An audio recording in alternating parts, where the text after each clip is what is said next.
छत्रपति शिवाजी महाराज की, धर्मवीर संभाजी महाराज की, संभाजी महाराज की। नमः पार्वती पतिये हर हर।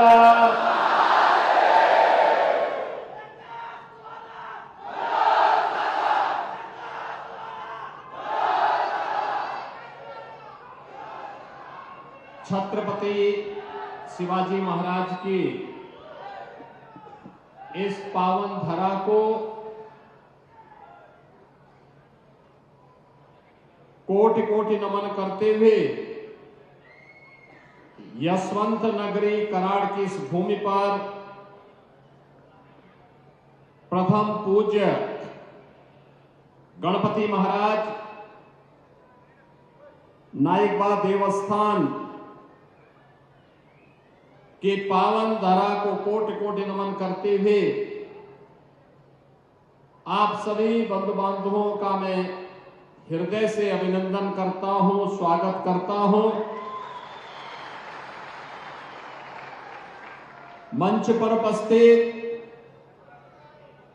पूज्य संत जन श्री धारेश्वर महाराज जी, श्री विजय लिंग महाराज जी, स्वामी सुंदरगिरी महाराज जी, स्वामी विठ्ठल बुआ महाराज जी, भारतीय जनता पार्टी के जिला के अध्यक्ष श्री धैर्यशील कदम जी, महायुति गठबंधन के भारतीय जनता पार्टी के उम्मीदवार श्री मनोज दादा घोरपड़े जी, प्रदेश उपाध्यक्ष श्री विक्रम पावस्कर जी, भारतीय जनता पार्टी और महायुति गठबंधन के सभी पदाधिकारीगण, भारी संख्या में आज की इस चुनावी सभा में उपस्थित मेरे सभी उपस्थित बहनों और भाइयों, ये मेरा सौभाग्य है कि आज मुझे हिंदवी साम्राज्य के संस्थापक छत्रपति शिवाजी महाराज की इस पावन धरा पर आप सबसे संवाद करने का अवसर प्राप्त हो रहा है। बहनों और भाइयों, भारत के अंदर स्वराज्य की परिकल्पना कैसे होनी चाहिए, छत्रपति शिवाजी महाराज उसके प्रतीक हैं। महाराष्ट्र की धरती उसकी प्रतीक है। अटक से कटक तक एक देश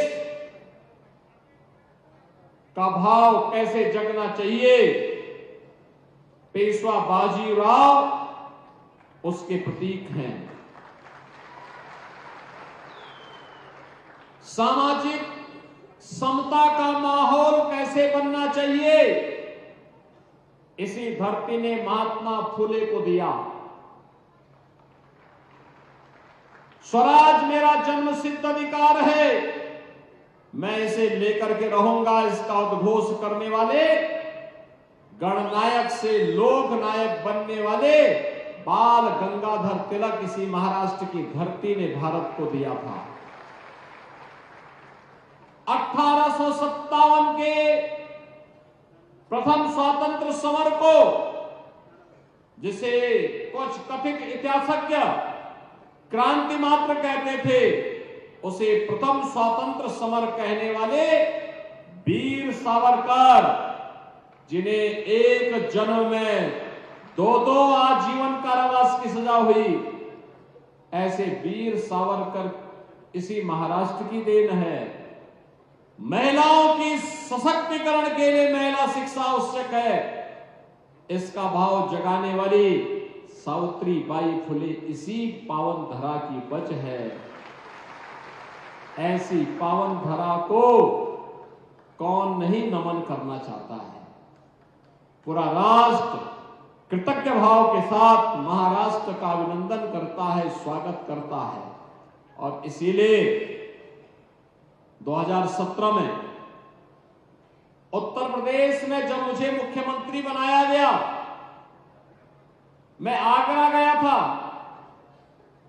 आगरा में जब मैं निरीक्षण के लिए निकला तो मुझे बताया गया कि यहां पे एक मुगल म्यूजियम है। मैंने कहा भाई मुगलों का भारत से संबंध क्या है? मुगलों का भारत से संबंध क्या है? तो लोगों ने कहा कि साहब इसमें औरंगजेब के शासन और मुगलों के शासन के प्रतीकों को यहां पर रख करके लोगों के लिए रखा जाएगा। मैंने कहा इन सबको हटाइए, इस म्यूजियम का नाम बदलिए, म्यूजियम का नामकरण छत्रपति शिवाजी महाराज के नाम पर होगा। हमारी श्रद्धा छत्रपति शिवाजी महाराज में है। हमारी श्रद्धा के पात्र संभाजी महाराज हैं। हमारी श्रद्धा के पात्र गुरु गोविंद सिंह जी महाराज हैं। हमारी श्रद्धा और हमारा सम्मान महाराणा प्रताप के प्रति है। हमारा सम्मान किसी विदेशी आक्रांता के प्रति नहीं हो सकता है, कभी नहीं, कतई नहीं हो सकता है। और आज इसीलिए मैं आज यहां पर आया हूं आपसे कहने के लिए, बहनों और भाइयों, चुनाव चल रहा है। ये चुनाव मात्र चुनाव नहीं है। एक तरफ जोड़ने वाली महायुति गठबंधन मोदी जी के नेतृत्व में एकनाथ शिंदे, देवेंद्र फडणवीस, अजीत पवार, रामदास ठावरे, इन सबके नेतृत्व में एकजुट होकर के मोदी जी के नेतृत्व में काम कर रहा है। वह जोड़ने वाली ताकतें हैं। और दूसरी तरफ कांग्रेस और उनके महाअगाड़ी गठबंधन के नाम पर जुड़ा हुआ महाअगाड़ी गठबंधन जो तोड़ने का काम कर रहा है, बांटने का काम कर रहा है। कांग्रेस का इतिहास तो बांटने का ही रहा है। अपने राजनीतिक स्वार्थ के लिए इन्होंने देश को बांटा, हिंदू समाज को बांटा, जाति के नाम पर, संप्रदाय के नाम पर, क्षेत्र के नाम पर, भाषा के नाम पर।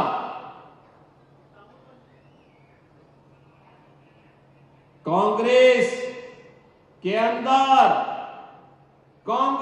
अंदर लगता है अंग्रेजों का डीएनए आ गया है। जो बांटो और फूट डालो, राज करो की नीति पर चल रही थी, वही कार्य आज कांग्रेस कर रही है। और इसलिए बहनों और भाइयों, मैंने कहा था, मैं इसीलिए कहता हूं, हम बंटे थे। अयोध्या में राम मंदिर का अपमान झेलना पड़ा था। 500 वर्षों तक अयोध्या में हम लोग रामलला के लिए तरस रहे थे, बटे थे। काशी में काशी विश्वनाथ मंदिर में काशी विश्वनाथ मंदिर का अपमान झेलना पड़ा था। बटे थे मथुरा में श्री कृष्ण जन्मभूमि का अपमान झेलना पड़ा था। बटे थे। तो यहां पर मैं देखता हूं छत्रपति शिवाजी महाराज के द्वारा स्थापित हुए तमाम गढ़ और किले जो इस क्षेत्र के वैभव को, यहां के गौरव को बढ़ाने के प्रतीक हैं, उन सब पर अतिक्रमण होता है। हम बटे थे तो बप्पा रावल की गणपति की शोभा यात्रा पर पथराव होता है, रामनवमी की शोभा यात्रा पे पथराव होता है। और इसलिए अब बंटना नहीं है। बटे थे तो कटे थे। एक रहेंगे तो सेफ रहेंगे, इस भाव के साथ अब हमें इस चुनावी समर में पूरे देश को एकजुट करने के लिए फिर से कार्य करना है। और इसी भाव के साथ आज मैं आपके पास आया हूं आपसे कहने के लिए, आज मोदी जी के नेतृत्व में हम एक नए भारत का दर्शन कर रहे हैं। बहनों और भाइयों, ये वही भारत है 2014 के पहले पाकिस्तान घुसपैठ करता था, आतंकी वारदात को अंजाम देता था, तो तब कांग्रेस के लोग कहते थे, कांग्रेस नेतृत्व की सरकार, यूपीए सरकार कहती थी कि पाकिस्तान के खिलाफ मत बोलो क्योंकि संबंध खराब हो जाएंगे। उनके लिए देश हित की कीमत पर पाकिस्तान के साथ संबंध आवश्यक हो गए थे। और आज नया भारत है, पाकिस्तान भारत की सीमा का अतिक्रमण करने का तो साहस नहीं कर सकता क्योंकि इसे मालूम है नया भारत है। नया भारत छेड़ता नहीं है, लेकिन कोई छेड़ता है तो उसको छोड़ता भी नहीं है। ये नया भारत है, छोड़ता नहीं है। ये नया भारत है, अपने नागरिकों को बांटता नहीं है, सबका साथ और सबके विकास के नाम पर पूरे देश को जोड़ने का काम करता है। ये नया भारत है, योजनाओं का लाभ सबको देंगे, सुरक्षा सबको देंगे, लेकिन तुष्टीकरण किसी का नहीं करेंगे। इस भाव के साथ कार्य करता है और उसी भाव के साथ आज आपको जोड़ने के लिए मैं आपके पास आया हूं कि मोदी जी के नेतृत्व में देश की सीमाएं सुरक्षित, कश्मीर में आतंकवाद की प्रतीक धारा 370 हमेशा के लिए समाप्त हो गई, पूरी तरह समाप्त हो गई। आतंकवाद की अंतिम ताबूत पर कील ठोकने का काम आज मोदी जी के नेतृत्व में भारतीय जनता पार्टी की सरकार ने कर दिया है। अब कोई भारत के अंदर आतंकवाद फैलाने का दुस्साहस नहीं कर पाएगा, लेकिन कांग्रेस कहती है कि हम फिर से धारा 370 को लाएंगे, यानी आतंकवाद को पनपाएंगे, निर्दोष नागरिकों को मरवाएंगे। कांग्रेस की इस मंशा को सफल नहीं होने देना है। बहनों और भाइयों, कांग्रेस की बांटो और फूट डालो राज करो की राजनीति को सफल नहीं होने देना है। कांग्रेस की आतंकवाद और नक्सलवाद को बढ़ाने की इस राजनीति को हमें आगे नहीं बढ़ने देना है। कांग्रेस की भ्रष्टाचार पोषक सरकारों को फिर से आने नहीं देना है। यही कहने के लिए आज मैं आपके पास आया हूं, आपसे कहने के लिए कि आज तो आपने देखा होगा ये महायुति गठबंधन की सरकार अब तो पहले से मोदी जी के नेतृत्व में पूरे देश के अंदर 4 करोड़ लोगों को एक एक आवास मिला, 10 करोड़ गरीबों के घर में शौचालय बने, 10 करोड़ लोगों के घर में उज्ज्वला योजना का रसोई गैस का फ्री में कनेक्शन पहुंचा, 12 करोड़ किसान पूरे देश के अंदर प्रधानमंत्री किसान सम्मान निधि का लाभ प्राप्त कर रहा है, 50 करोड़ लोग आयुष्मान भारत में प्रतिवर्ष 5 लाख रुपए की फ्री चिकित्सा प्राप्त कर रहे हैं। और मोदी जी ने घोषणा कर दी, आदेश भी कर दिया है कि 70 वर्ष से ऊपर के प्रत्येक व्यक्ति को फ्री में उपचार की सुविधा उपलब्ध करवाएंगे। बहनों और भाइयों, पहली बार हो रहा है जब 80 करोड़ लोग, 80 करोड़ भारतवासी फ्री में राशन प्राप्त कर रहे हैं। ये नया भारत है, सुरक्षा भी दे रहा है, लोक कल्याण और गरीब कल्याणकारी कार्य भी कर रहा है। इंफ्रास्ट्रक्चर के लिए भी हाईवे बन रहे हैं, रेलवे का विस्तार हो रहा है, नए नए एयरपोर्ट्स बन रहे हैं, IIT, IIM, AIIMS, 1 district 1 medical college, हर घर नल की योजना भी क्रियान्वित हो रही है। यानी विकास के काम भी है तो विरासत का सम्मान भी है। याद करिए, बाबा साहब डॉक्टर भीमराव अंबेडकर के पंचतीर्थ मोदी जी के नेतृत्व में बने। याद करिए 500 वर्षों का इंतजार समाप्त करके अयोध्या में भगवान राम का भव्य मंदिर का निर्माण भी आज Bharatiya Janata party double engine सरकार के नेतृत्व में, मोदी जी के नेतृत्व में अयोध्या में स्थापित हो गया है। लगातार देश के अंदर विरासत और विकास का समन्वय, सुरक्षा, समृद्धि और सुशासन के लिए ये महायुति गठबंधन भारतीय जनता पार्टी के नेतृत्व में जो कार्य कर रही है, उसी के प्रति आपको जोड़ने के लिए, आपका आह्वान करने के लिए आज मैं यहां पर छत्रपति शिवाजी महाराज की इस पावन धरा पर उत्तर प्रदेश की धरती से विशेष निवेदन करने के लिए मैं आपके पास आया हूं। बहनों और भाइयों, आप में से कितने लोगों ने अयोध्या में दर्शन किया? श्री राम जन्मभूमि पर रामलला के विराजमान होने के बाद कितने लोगों ने दर्शन किया?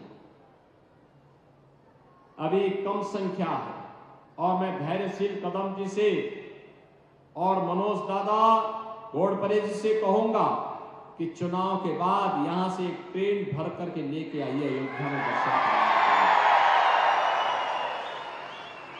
अयोध्या में लेके दर्शन कराने के लिए लेके आओ, वहां की व्यवस्था बाकी हम देखेंगे, वहां की चिंता नहीं करेंगे। बहनों और भाइयों, अयोध्या में आएंगे, एक भव्य अयोध्या, दिव्य अयोध्या दिखेगी। एक नई अयोध्या, दुनिया की सुंदरतम नगरी के रूप में स्थापित अयोध्या को आपको देखने को मिलेगा। और अगले वर्ष जनवरी में तो प्रयागराज में महाकुंभ का भी आयोजन है। महाकुंभ में भी मैं आपको आमंत्रित कर रहा हूं। आप प्रयागराज में आइए, गंगा, यमुना, सरस्वती की त्रिवेणी में संगम तट पर स्नान करिए। वहीं से 1.5 घंटे की दूरी पर अयोध्या के दर्शन हो जाएंगे। श्री राम जन्मभूमि में भी दर्शन होंगे। यह काम कांग्रेस भी कर सकती थी, यह काम कांग्रेस भी कर सकती थी, लेकिन कांग्रेस के एजेंडे में कभी विरासत का सम्मान नहीं था। कांग्रेस के एजेंडे में कभी बेटी की सुरक्षा नहीं थी, बहनों का सम्मान नहीं था, उनका स्वावलंबन नहीं था, युवाओं का रोजगार नहीं था, अन्नदाता किसानों की खुशहाली उनके एजेंडे का हिस्सा कभी नहीं थी। और इसीलिए मैं आप सबसे कहने के लिए आया हूं कि विरासत और विकास का अद्भुत समन्वय हो, सुरक्षा, सुशासन और समृद्धि, इन्हें एक साथ जोड़कर आगे बढ़ाने का कार्य हो, ये केवल और केवल महायुति गठबंधन कर सकता है, क्योंकि प्रधानमंत्री मोदी जी उसे नेतृत्व दे रहे हैं और उनका मार्गदर्शन जो है। और इसीलिए मेरी आप सबसे विनती है कि भारतीय जनता पार्टी ने श्री मनोज दादा घोड़परे को अपना उम्मीदवार बनाकर के आपके बीच उतारा है। मनोज दादा इधर आइए। मनोज दादा को आप विजयी बना के भेजेंगे, विजयी बना के भेजेंगे।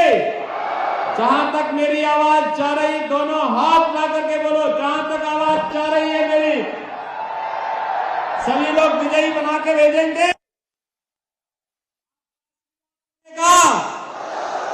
कमल चुनाव चिन्ह पर इन्हें भारी बहुमत से विजयी बना के भेजेंगे। तो फिर मेरे साथ बोलेंगे, भारत माता की, भारत माता की जय श्री राम, जय जय श्री राम।